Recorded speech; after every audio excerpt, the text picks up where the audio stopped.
မင်္ဂလာပါရှင်9လပိုင်း17ရက်နေ့နောက်ဆုံးရပြည်တွင်းသတင်းများကိုတင်ဆက်ပေးသွားမှာပဲဖြစ်ပါတယ်အမေရိကန်ပြည်ထောင်စုနဲ့မဟာမိတ်များဟာမြန်မာတွင်လက်ဝေခံစစ်ပွဲလုပ်ရန်ပြင်ဆင်နေတဲ့ဆိုတဲ့အတွေးအခေါ်အုပ်စုတစ်ခုရှိပြီးအဲ့ဒီအုပ်စုကိုတောင်အာရှတွင်အဓိကတွေ့ရပါတယ်အဲ့ဒီစစ်စင်ရေးဟာမြန်မာစစ်တပ်ကိုချေမှုန်းရေးနဲ့အိန္ဒိယသမုဒ္ဒရာကိုတရုတ်အုံပြုခွင့်မပေးရေးအတွက်ရည်ရွယ်တယ်လို့ဆိုပါတယ်လွန်ခဲ့တဲ့နှစ်အနည်းငယ်အတွင်းထို့သောပြောဆိုမှုများကိုပြည်တွင်းသတင်းဌာနတချို့နဲ့ website များကစောင့်မနဲ့ editor အဘော်အများအပြားကဖော်ပြကြပါတယ်။ထို့အမြင်ဤအဓိကကောက်ကြောင်မှာအောက်ပါတိုင်းဖြစ်ပါတယ်။အမေရိကန်နိုင်ငံသားရေးဝန်ကြီးဌာနအမျိုးသားလုံခြုံရေးကောင်စီရန်ကုန်ကအမေရိကန်တန်ယုံတာဝန်ခံအမေရိကန်အင်ဒိုပစိဖိတ်စစ်ဌာနချုပ်ဒုတပ်မှူးအပါအဝင်အမေရိကန်အရာရှိများဟာရှယ်ဟက်စီနာအစိုးရနဲ့ထိုးစီစဉ်ထားတဲ့စစ်စင်ရေးအသေးစိတ်များကိုဆွေးနွေးရန်ဘင်္ဂလားဒေ့ရှ်သို့တွားရောက်တယ်လို့ဖော်ပြကြပါတယ်။2024ခုနှစ်ဩဂတ်လတွင်ဘင်္ဂလားဒေ့ရှ်ဝန်ကြီးချုပ်မစ္စရှိတ်ဟက်စီနာအိန္ဒိယနိုင်ငံဒေလီသို့ထွက်မပြေးမီကအမေရိကန်ကချမှတ်ထားတဲ့ PR တွင်ပတ်သက်ရန်စိတ်အားထက်သန်ခြင်းမရှိတော့လေခုခံနိုင်ခြင်းမရှိပေ PR ပေးရာတွင်သူရဲ့ပြည်တွင်းအတိုက်အခံများကိုထောက်ခံမဲ့အမေရိကန်ပြည်ထောင်စုရဲ့ချင်းချောက်မှုလည်းပါဝင်တယ်လို့ဆိုကြပါတယ်။အမေရိကန်အစီအစဉ်ရဲ့အဓိကသွေးမြန်လက္ခဏာတစ်ခုမှာအာရခတပ်တော် AA နဲ့ချင်းအမျိုးသားတပ်ဦး CNF ကဲ့သို့သောတပုံအုပ်စုများရဲ့မြန်မာမှစစ်စင်ရေးများကိုထောက်ကူရန်ဘင်္ဂလားဒေ့ရှ်တွင်ကြီးမားသောထောက်ပံ့ရေးဌာနထူထောင်ရေးဖြစ်တယ်လို့ဆိုပါတယ်။အာရကန်ရိုဟင်ဂျာကဲ့တင်ရေးတပ် ARSA လည်းပါဝင်လာနိုင်တယ်လို့ဆိုကြပါတယ်။ဘင်္ဂလားဒေ့ရှ်တပ်မှအနည်းဆုံး3ခုဟာအမေရိကန်ကြောတောက်နောက်ခံပြုအဲ့ဒီစစ်စင်ရေးကိုထောက်ကူရန်အဓိကအားဖြင့်မြန်မာနိုင်ငံအတွင်းကစစ်ကောင်စစ်ဆန့်ကျင်ရေးအင်အားစုများကိုတည်ယူဖို့ဆောင်ရေးအထောက်အပံ့နဲ့နှီးပြဟာအကူအညီပေးရန်ပြင်ဆင်နေတယ်လို့ပြောကြပါတယ်။ထို့အပြင်အမေရိကန်ပြည်ထောင်စုဟာကော့ဘဇာအနေတွင်မြန်မာစစ်တပ်ကိုတိုက်မဲ့တူရကီလို့ဒရုန်းများလွှတ်တင်ရန်ကြီးမားတဲ့အဆောက်အအုံကိုတိစောက်ရေးတွင်ဘင်္ဂလားဒေ့ရှ်ကိုကူညီနေတယ်လို့ဆိုကြပါတယ်။ဒီမှန်ချက်မှာ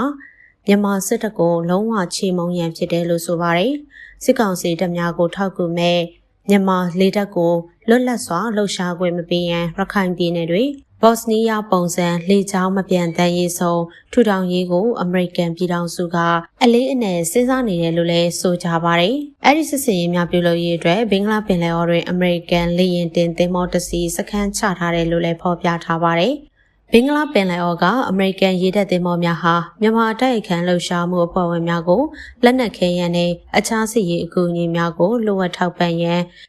ကန်းကတ်စစ်စင်ရေးများလုပ်နေတယ်လို့ဖော်ပြကြပြန်ပါတယ်။ဆက်ဆက်သတင်းတင်ပြမှုတစ်ခုတွင်ဆောင်းပါးတစ်ပုဒ်ကအနောက်တိုင်းထောက်လန်းရေးအေဂျင်စီများဟာထိုင်းနိုင်ငံရှိပုံအောင်နေထိုင်တဲ့နေရာများကတဆင့်မြန်မာဗိုလ်ချုပ်များအားလက်နက်ကိုင်ပုံကန့်မှုတစ်ခုကိုမိထိုးပေးနေပါတယ်။အဲ့ဒီဆောင်းပါးတွင်ရေးသားထားတဲ့အတိုင်းဟုဖော်ပြပါတယ်။ထို့သောသတင်းများကိုလေ့လာသူတချို့ကပယ်ချတော့လဲအဲ့ဒီသတင်းများဟာအွန်လိုင်းတွင်ပြန့်နှံ့နေဆဲဖြစ်ပါတယ်။ယခုနှစ်အစောပိုင်းတွင်ထို့သောလှုပ်ရှားမှုများကိုချင်းပြည်အခြေဆိုင်တိုင်းရင်းသားလက်နက်ကိုင်အဖွဲ့အစည်းများကိုလေ့ကျင့်ပေးရန်မီဆိုရမ်ပြည်နယ်ကတဆင့်မြန်မာတို့လှုပ်ဝက်ဝင်ရောက်လာတဲ့ဗြိတိန်နဲ့အမေရိကန်ကြီးစားစစ်သားထောင်နဲ့ချီရှိတဲ့ဟူ၍ဆက်ဆက်ဖော်ပြလာပါတယ်။အဲ့ဒီလူများဟာဖြစ်နိုင်ခြေရှိတဲ့လှုပ်ဝက်စစ်စင်ရေးများရဲ့အစိတ်အပိုင်းဖြစ်နိုင်ကြောင်းအိန္ဒိယကလေ့လာသူတို့ကပြောပါတယ်။ထိုစီမံကိန်းများအားလုံး၏အနီမရီမန်းချက်မှာအိန္ဒိယနဲ့ဘင်္ဂလားဒေ့ရှ်နယ်စပ်များတွင်တရုတ်ရဲ့ယူနန်ပြည်နယ်ကစီးပွားရေးစင်ကြံကိုထိန်းချုပ်ပြီးမြန်မာနိုင်ငံအနောက်ပိုင်းကြောက်ဖြူကဖက်ဆက်စိတ်ကံအဆောက်အအုံများအသုံးပြုခွင့်မပေးရေးအတွက်တခုသို့မဟုတ်တခုမကသည့်လွတ်လပ်သောပြည်နယ်များဖန်တီးရေးဖြစ်တယ်လို့ဆိုကြပါတယ်။ဘင်္ဂလားဒေ့ရှ်အစိုးရထောက်ခံမှုအရေးအတွက်ကိုထိုးစစ်ဆင်ရေးများအောင်မြင်ပါကရိုဟင်ဂျာဒုက္ခသည်တန်းကျော်ရခိုင်ပြည်နယ်သို့ပြန်ပို့ပေးရန်အကူအညီစင်းကြံတစ်ခုတိစောက်ရေးအမေရိကန်ပြည်ထောင်စုကကတိပြုတယ်လို့ပင်ယုံကြည်အောင်ရေးသားထားပါတယ်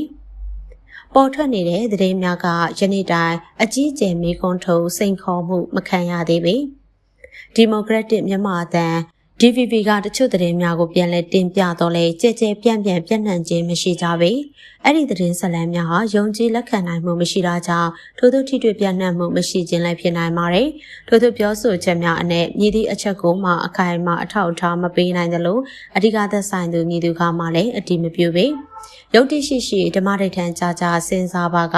ထိုအချက်များဟာမယုံကြည်နိုင်သောအချက်များဖြစ်ပါတယ်။မြည်သည့်အနောက်နိုင်ငံမှမြန်မာတွင်အမှန်တကယ်စစ်တိုက်နိုင်ခြင်းမရှိလောက်အောင်နေပါတယ်။လက်ဝေခံစစ်ဖြင့်ပင်တိုက်နိုင်ခြင်းဟာမရှိလောက်အောင်နေတယ်။ဥပမာအားဖြင့်ဆိုရပါကတရုတ်ရဲ့ဒေသတွင်ရေရှည်ရည်မှန်းချက်နဲ့ပတ်သက်ပြီးထို့ပါဝင်ပတ်သက်ရန်လုံလောက်သောသေနကဗျူဟာလိုအပ်ချက်မရှိပေ။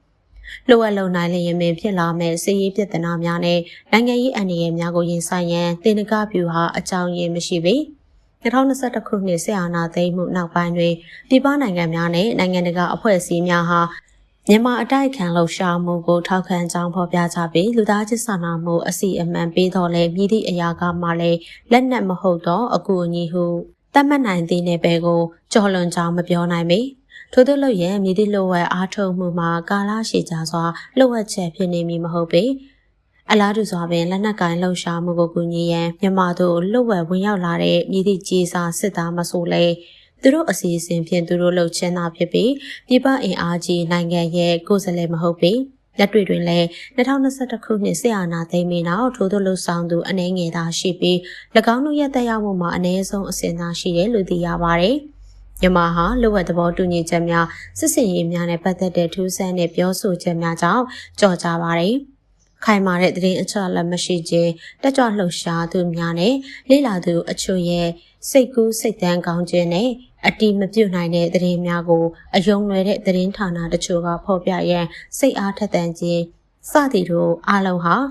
သတင်းတူတာမကသတင်းမှားကိုပါဖြစ်စေပါတယ်။ယခုနောက်ဆုံးသိရတဲ့သတင်းဆက်လံများဟာအလွန်ကျွံဖြစ်တော်လဲနောက်ထပ်ထို့သို့ထပ်ဖြစ်နိုင်တဲ့နမူနာဖြစ်ပါတယ်။အရသာပြည်သူများဒါဇင်နဲ့ချီအစုလိုက်ပြုံလိုက်သိဆုံးတဲ့အထိဆရာနာသိန်းစစ်ကောင်စီရဲ့လေကြောင်းတိုက်ခိုက်မှုများတွင်တရုတ်နဲ့ရုရှားနိုင်ငံထုတ်လေယာဉ်များအားအဓိကအသုံးပြုနေပြီးလိုအပ်တဲ့ဘုံသီးများကိုလည်းထောက်ပံ့နေစေဖြစ်ကြောင်းလေတပ်သတင်းရင်းမြစ်များကပြောပါတယ်။အထူးသဖြင့်စစ်ကောင်စီကရုရှားထံကဝယ်ယူထားတဲ့ YAK-130 ဂျက်တိုက်လေယာဉ်နဲ့ Mi-35 ရဟတ်ယာဉ်တို့အပြင်တရုတ်နဲ့မြန်မာပူးတွဲထုတ်လုပ်အဆင့်မြင့်ထားတဲ့ K-8WS အလက်စာတိုက်လေယာဉ်နဲ့ A-5 လေယာဉ်များအားတော်လန်တပ်ဖွဲ့များနဲ့အရက်သားများအားလေကြောင်းပုံကျဲတိုက်ခိုက်မှုတွင်အများဆုံးအသုံးပြုနေကြောင်းလည်း၎င်းတို့ကပြောပါတယ်။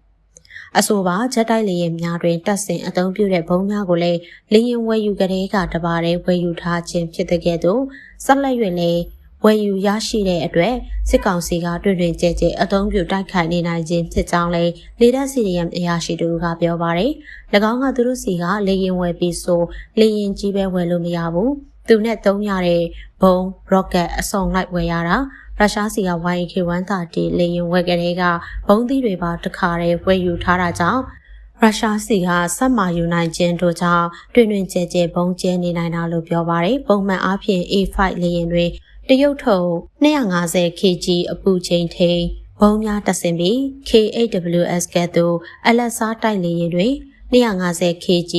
low drop ဘုံများတက်ဆင်အသုံးပြုကြပါတယ်။စစ်ကောင်စီရဲ့လေကြောင်းပုံကျဲတိုက်ခိုက်မှုများတွေက K-8WS ပါဝင်တဲ့တိုက်ခိုက်မှုတစ်ခုဟာကချင်ပြည်နယ်ဖားကန့်မြို့နယ်ရှိအနံ့ပါဒေသတိုက်ခိုက်မှုဖြစ်ပါတယ်။ကချင်လွတ်လပ်ရေးအဖွဲ့ KIO တည်ထောင်ခြင်း62နှစ်ပြည့်အထိမ်းအမှတ်အဖြစ်2022ခုနှစ်အောက်တိုဘာ23ရက်နေ့ညတွင်အရက်သားများအမှုပညာရှင်များနဲ့ပျော်ပွဲရွှင်ပွဲကျင်းပနေစဉ်စစ်ကောင်စီကလေကြောင်းကပုံကျဲတိုက်ခိုက်ခဲ့ခြင်းဖြစ်ပြီးအရက်သားများအပါအဝင်လူ60ကျော်သေဆုံးက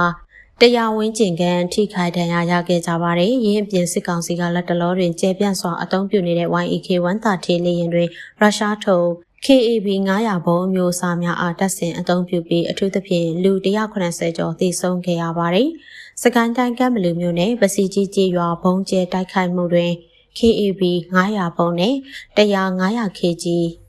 အသုံးပြုတိုက်ခိုက်ခဲ့ခြင်းဖြစ်ကြောင်းလေတပ်သတင်းရင်းမြစ်ကပြောပါတယ်။လူ190ကျော်အစုလိုက်အပြုံလိုက်သေဆုံးခဲ့တဲ့ပစီကြီးကျေးရွာဘုံကျဲတိုက်ခိုက်မှုနဲ့ပတ်သက်ပြီးလူအခွင့်အရေးလေလာဆောင်ကြည့်ရေးအဖွဲ့ HRW ကလည်းတိုက်ခိုက်ခဲ့ရတဲ့အသုံးပြုခဲ့တဲ့ဘုံမှာပောက်ကွဲမှုနှုန်းမြင့်မာတဲ့သာမိုဗိုင်းရပ်စ်ဘုံဖြစ်ပြီးအယက်သားစစ်သားမခွဲခြားပဲတိုက်ခိုက်ခဲ့တဲ့အတွက်အယက်သားသေဆုံးမှုများပြားခဲ့ရပြီးရင်းတိုက်ခိုက်မှုဟာစစ်ရာဇဝမှုမြောက်နိုင်ကြောင်း HRW ကပြောထားပါတယ်။ HRW ရဲ့အာရှဆိုင်ရာဒါရိုက်တာဖြစ်သူက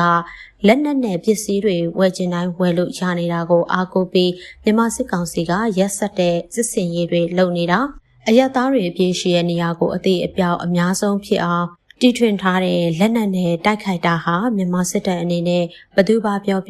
လူအသက်ကိုဂရုမစိုက်ဘူးဆိုတာပြနေရပဲလို့ပြောပါရယ်။တာမိုဗိုင်းရပ်စ်ပုံအမျိုးအစားနဲ့တိုက်ခိုက်မှုအဖြစ် HRW မှာတည်ဆုံးသူရုပ်အလောင်းဓာတ်ပုံများနဲ့ဗီဒီယိုဖိုင်များအားလေ့လာသုံးသပ်ပြီးနောက်ကောက်ချက်ချထားခြင်းဖြစ်ပြီးထိုပုံတွင်ပါရှိတဲ့ပောက်ကွဲစေတဲ့ဓာတ်ပစ္စည်းများမှာလေထုထဲရှိအောက်ဆီဂျင်အားလောင်စာအဖြစ်အသုံးချကပြင်းထန်တဲ့ပောက်ကွဲမှုဖြစ်ပေါ်စေခြင်းဖြစ်ပါတယ်။စစ်တပ်အနေဖြင့်ဒေါ်လာအင်အားစုများနဲ့အရက်သားများအားတိုက်ခိုက်ရာတွင်ရုရှားနိုင်ငံကဝယ်ယူထားတဲ့မီ35တိုက်ခိုက်ရေးရဟတ်ယာဉ်ဖြင့်လည်းပြစ်မှတ်ထားတိုက်ခိုက်လျက်ရှိပါတယ်။ထင်ရှားတဲ့ဖြစ်ရဲ့အနေဖြင့်စကိုင်းတိုင်းတပည့်ရင်မြို့နယ်လက်ရက်ကုံကြီးရွာကိုထူကိုထားစတင်ကြောင်းအားယမန်နှစ်စက်တင်ဘာလ16ရက်နေ့ကနေ့လယ်ပိုင်းကလေးများစတင်နေစဉ်စစ်ကောင်စီကမီ35နှစ်စင်းဖြင့်ဒရက်ဆက်ပစ်ခတ်တိုက်ခိုက်မှုကြောင့်ကျောင်းသားကျောင်းသူကလေးငယ်9ဦးအပါအဝင်10ဦးတည်းမင်းတည်ဆုံခဲ့ရပါတယ်။ရင်းတို့၎င်းတို့ထုတ်လုပ်ထားတဲ့လေရင်များဘုံစံများနဲ့စစ်ကောင်စီကစစ်သားအရက်သားမခွဲကြပဲအစုလိုက်ပြုံလိုက်တပ်ဖြတ်မှုများကျူးလွန်နေတော့လေကုလသမဂ္ဂလုံခြုံရေးကောင်စီဗီတိုအာဏာပိုင်နိုင်ငံများဖြစ်တဲ့တရုတ်နဲ့ရုရှားတို့ဟာစစ်ကောင်စီကျူးလွန်မှုများအားလက်လူရှုကအကွယ်ပေးထားတဲ့အပြင်လေတဲ့အရာရှိများအားလေ့ကျင့်သင်ကြားပေးမှုနဲ့ဘုံစံများလေရင်အစိတ်အပိုင်းများအားဆက်လက်ထောက်ပံ့နေပါတယ်။ကုလသမဂ္ဂမြန်မာနိုင်ငံလူအခွင့်အရေးအခြေအနေဆိုင်ရာအထူးအစည်းအဝေးခန်းစာတင်သွင်းသူမစ္စတာတွန်အန်ဒရူးစ်ရဲ့မေလကထုတ်ပြန်တဲ့အစည်းအဝေးခန်းစာတွင်2021ခုနှစ်အာဏာသိမ်းပြီးနောက်စစ်တပ်ထံသို့ရုရှားတရုတ်စင်ကာပူအိန္ဒိယနဲ့ထိုင်းနိုင်ငံတို့တွင်လက်ပတ်နေတဲ့လုပ်ငန်းများထံကအမေရိကန်ဒေါ်လာ1ဘီလီယံကျော်တန်ဖိုးရှိစစ်လက်နက်များဆက်တဲ့ပစ္စည်းများတင်သွင်းခဲ့ကြောင်းဖော်ပြခဲ့ပါတယ်။စစ်တပ်ထံလက်နက်ပစ္စည်းများတင်သွင်းခဲ့တဲ့နိုင်ငံများထဲတွင်ရုရှားကဒေါ်လာ406သန်းနဲ့တရုတ်နိုင်ငံကဒေါ်လာ268သန်းဖြင့်အများဆုံးဖြစ်ခဲ့ကြပြီးရုရှားထံကပေးပို့မှုတွေဂျက်တိုက်လေယာဉ်များအဆင့်မြင့်ဒုံးကျည်စနစ်များနဲ့တိုက်ခိုက်ရေးဒရုန်းများပါဝင်ပြီးတရုတ်ကလည်းအဆင့်မြင့်အမောင်းတင်ဂျက်လေယာဉ်များအပေါ်စားတိုက်ခိုက်ရေးလေယာဉ်များနဲ့လက်နက်ပစ္စည်းကုန်ကျန်းများပေးပို့ခဲ့ခြင်းဖြစ်ကြောင်းလည်းအစည်းအဝေးခန်းစာတွင်ဖော်ပြထားပါတယ်။